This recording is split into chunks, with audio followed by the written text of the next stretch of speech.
서거정. 조선시대의 대문장가요 예문관 및 홍문관 대제학을 23년간 겸임한 대학자로서 전문, 지리, 의학, 복서, 성명 등에 두루 통달했다.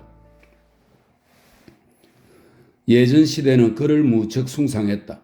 시를 짓고 글을 쓰는 일은 시인이나 문사에게만 맡겨진 것이 아니었다. 벼슬아치나 선비할 것 없이 하나의 생활의 멋으로 시를 짓고 글을 썼다. 그러므로 글을 잘하는 사람, 이를테면 한문 문장을 잘 다루는 사람은 어디서나 대접을 받았다.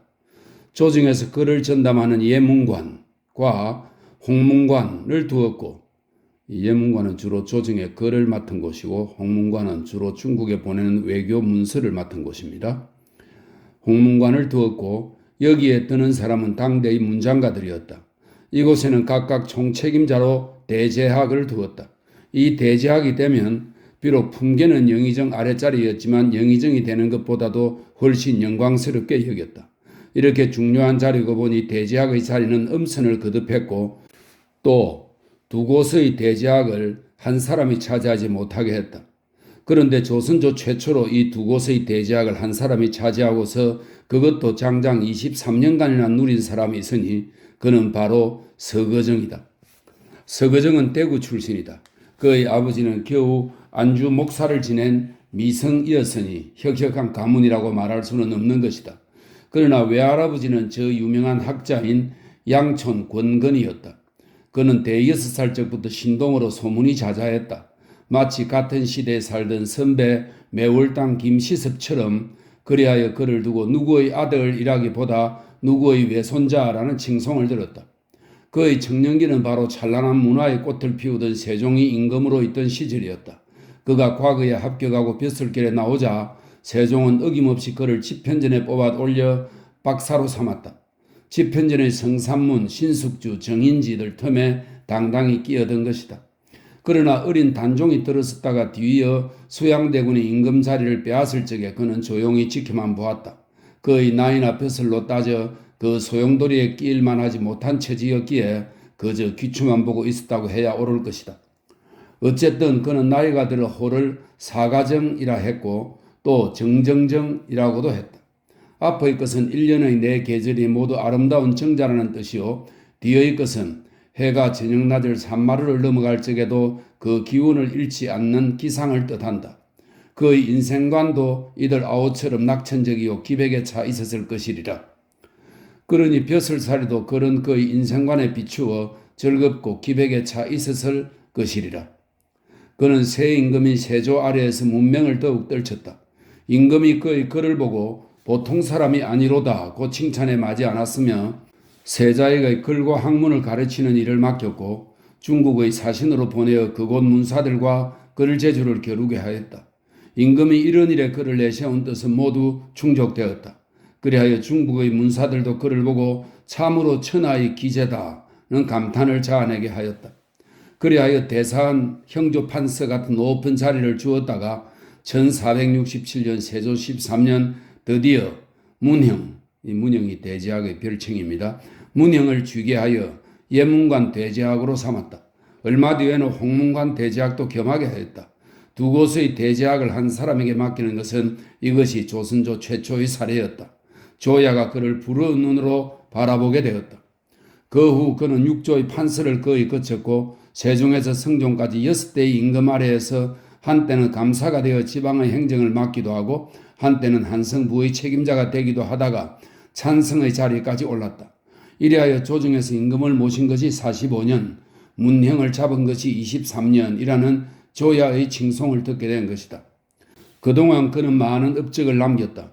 우리나라의 기본 법전으로 통치의 원칙으로 삼은 경국대전의 편찬에 참여했고 역대 우리나라 역사를 최초로 동국통감이라는 학명으로 찬수하여 내놓았고 우리나라의 각 지방 연역, 풍물을 담은 인문지리서인 여지성남을 엮었고 우리나라 시인의 얘기를 담은 시평론집 동인시화를 저술했다. 그는 바쁜 벼슬살이 속에서 글을 짓고 학문을 익혀 많은 글들 곧 사가집, 필원잡기 같은 시문집도 남겼다. 그는 또 풍수설이나 운명을 따지는 학문에도 조예가 깊었다고 전한다. 그의 집에는 책들이 그득하게 쌓여 있었고 그의 정원 한가운데에는 연꽃이 가득한 연못을 파놓았다고 성동실록은 전한다. 그는 책 속에 파묻혀 있다가 연못의 연꽃을 바라보며 마음을 가라앉히고 머리를 식혔던 것이다. 이런 그였고 보니 우리에게 그의 인상은 딱딱하게 비춰지기 십상일 것이다. 그러나 그는 술과 우스개를 너무나 즐긴 여유있는 위인이었다. 그는 그야말로 말술을 사양치 않았다고 한다. 많이만 마신 것이 아니라 때를 가리지 않았다고 한다. 그의 집에 손님이 오면 언제나 술상을 차리게 하였다고 한다. 그리고 한 잔 마시고 한 잔 주고 난 뒤에 얘기를 나누었다고 한다. 문사 사가정의 술자리에는 학문이나 글 따위는 입 밖에 내지도 않고 잡담이나 객담을 늘어놓았다고 전한다. 술상 앞에서 세상을 논하거나 학문 따위를 짓거리거나 더욱이 학룡 새 속에서 그랬듯이 시나 주고받는 일은 그가 싫어했던 것이다. 사가정은 이조판서 구치관 밑에서 참판의 일을 보았다. 어느 날 정방에서 벼슬 자리를 두고 인사를 전형하는데 사가정은 술에 골아 떨어져 자고 있었다. 노상 건장하기로 이름난 구치관은 그를 깨워 함께 전형에 참여케 했으나 그는 술이 들깬 채 일어나 눈만 멀뚱거렸다고 한다. 일찍이 그가 중국의 맹교라는 사람을 두고 이렇게 읊었다.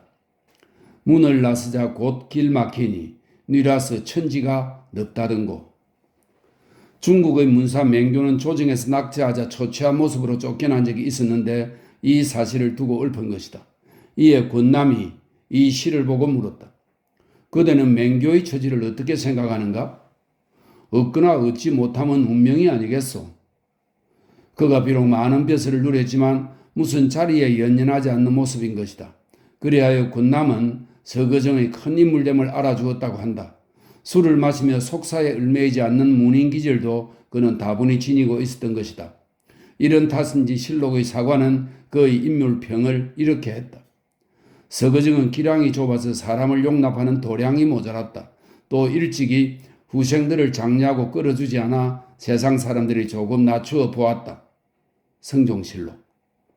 아마 이것은 제멋대로 살아가면서 굳이 후배들을 끌어올리지 않는 그의 태도 때문에 내려진 비판일 것이다. 이런 사람이니 그에게 많은 일화가 따랐다. 사관이 비록 도량이 좁다고 했으나 김시섭에 대한 그의 태도는 이러했다.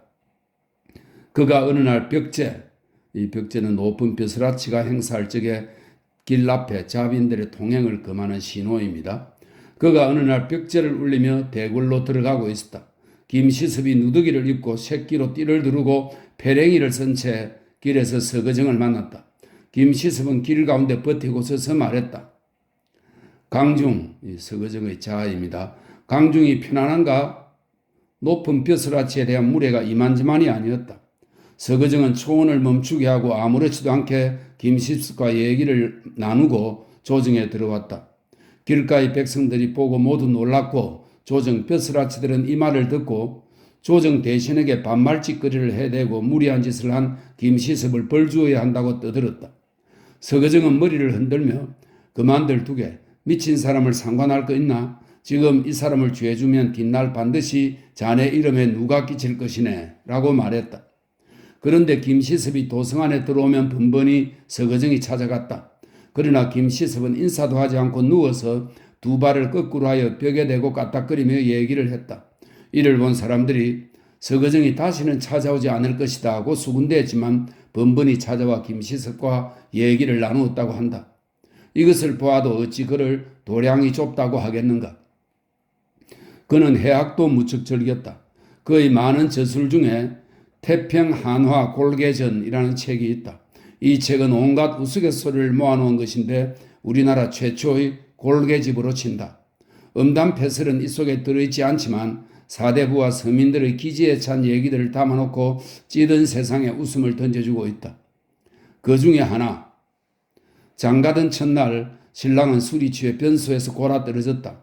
그때 마침 지나가는 과객이 배고라 혼사집에 찾아들고 있었는데 신랑을 찾아 나선 종들이 이 과객을 신랑으로 착각 신방에 들여보내 이 과객이 그 집 사위가 되었다는 얘기. 그런데 이 얘기와 비슷한 사건이 그의 집에서 있었다고 전해진다. 그는 손녀딸을 둘 두었다. 손녀딸이 혼사를 치르던 날 같은 동네에 사는 내수사 별제라는 천미한 집에서도 혼사가 있었다. 내수사 집의 신랑이 된 박가성을 가진 공주 출신 촌신랑은 동네 입구에 마중 나와 있던 서대감집 종들에게 소리쳤다. 어서 서대감 댁으로 모셔라. 박신랑은 재빨리 서대감 댁으로 가 혼례를 치렀고 서둘러 신방에 들어 신부를 품에 안았다. 하객 중에 한 사람이 일이 잘못된 것을 알아차리고 신랑을 신방에서 끌어내었다. 사건이 크게 벌어진 것이다. 박신랑을 내수사댁으로 쫓아보내고 내수사댁에 앉아있는 진짜의 민신랑을 받아들여 신방으로 들여보냈다.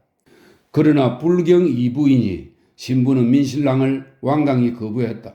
어쩔 수 없이 박신랑을 다시 맞아들였는데 박신랑은 이미 그쪽 신부도 품에 안아 하룻밤에 여자 둘을 거느리게 되었다. 청파 극담에 나오나 어느 정도가 사실인지 모르겠다. 이런 설명이 있습니다. 서거정이 가짜 신랑을 맡고서 어떤 얼굴을 했는지는 모르겠으나 아무튼 박신랑은 의젓한 대감댁 사위가 되어 그 어디 꽤나 높은 벼슬을 누렸다고 한다.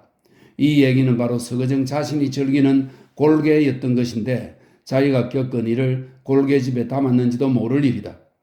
그가 선비의 몸으로 그들만 피우는 벼슬아치가 아니었던 것만은 확실할 것이다. 또 그가 높은 학문을 지닌 유학자였지만 향약 집성방을 당시 천시하던 업문으로 심의를 기울여 번역한 것만 보아도 성품이 편협하지 않고 융통성이 있었음을 짐작할 수 있겠다. 그리하여 그의 후손들은 사가정을 중시조로 받들며 가문의 영광으로 여기고 있는 것이다. 대구 지방에 산 그의 후손들은 조선 후기에 가서 많은 인물을 배출했다. 어쨌든 그는 명문장가의 이름만 남긴 것이 아니었다.